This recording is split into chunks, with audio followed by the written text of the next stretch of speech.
रामं कामारिसेव्यं भवभयहरणं कालमत्तेभसिंहं योगीन्द्रं ज्ञानगम्यं गुरुनिधिमयितं निर्गुणं निर्विकारं मायातीतं सुरेशं खलवधनिरतं ब्रह्मवृन्दैकदेवं वन्दे कन्दावदातं सरसिजनयनं देवमुर्वीशरूपम् रक्ताम्भोजदलाभिरामनयनं पीताम्बरालङ्कृतं श्यामङ्गं दुभुजं प्रसन्नवदनं श्रीसीतया संशोभितं कारुण्यामृतसागरं प्रियगणैर्भ्रातादिविर्भावितं वन्दे विष्णुशिवादिसेव्यमनिशं भक्तेशसिद्धिप्रदम्। भगवान प्रभु श्री रामचंद्र के 39 वर्षों का चरित्र चित्रण करते हुए गोस्वामी तुलसीदास जी ने रामचरितमानस में जिन जिन कथा व्याख्यानों के द्वारा लोगों को जीवन जीने की दशा का वर्णन किया है, उससे समस्त मानव समाज को एक निर्देश, एक सुझाव, एक मार्गदर्शन प्राप्त करना चाहिए कि मानव को किस प्रकार से जीवन जीना चाहिए। किसी भी प्रकार की समस्या हो, उसका समाधान गोस्वामी तुलसीदास जी ने रामचरितमानस में उल्लिखित किया है। सामान्य जीवन में एक परिवार में किस प्रकार से समस्त परिवारीजन को रहना चाहिए, बड़ा सुंदर दिग्दर्शन गोस्वामी तुलसीदास जी ने किया है। परिवार में वृद्धजनों की सेवा करनी चाहिए, उनके अनुशासन में रहना चाहिए, उनकी बात को मानना चाहिए, सदैव उनका ध्यान करना चाहिए, उनकी बातों का कभी उल्लंघन नहीं करना चाहिए, किसी भी प्रकार से उनका अपमान नहीं करना चाहिए।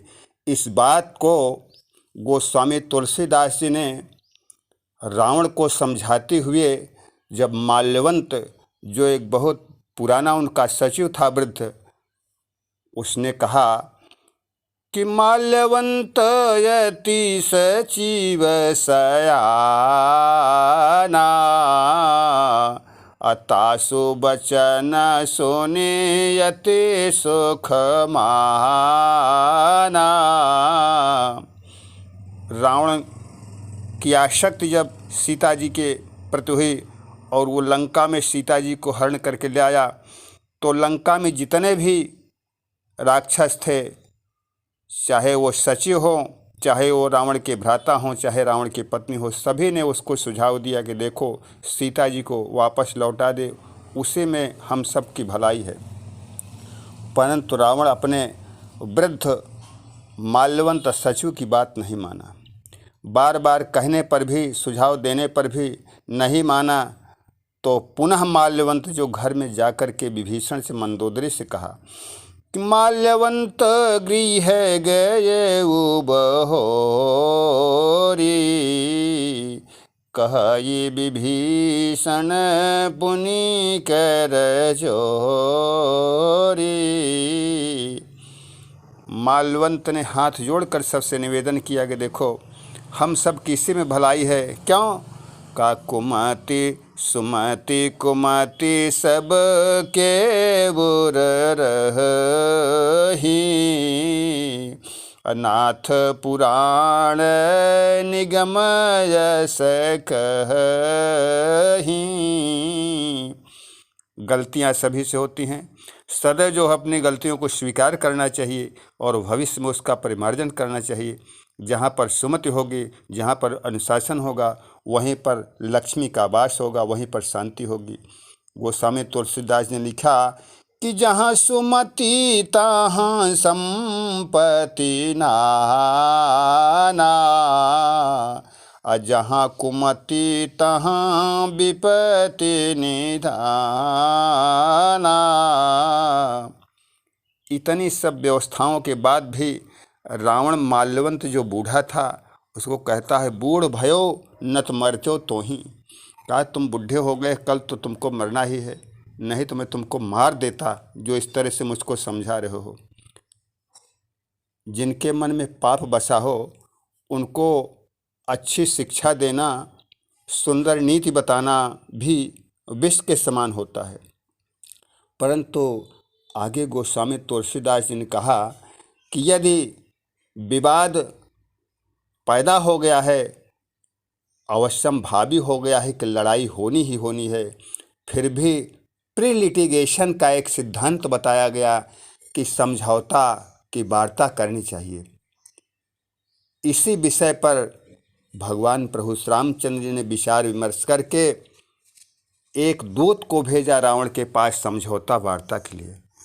कहा कि बाली तनय बुद्धि बल गुण धामा, अलंका जाहो तात मम कामा,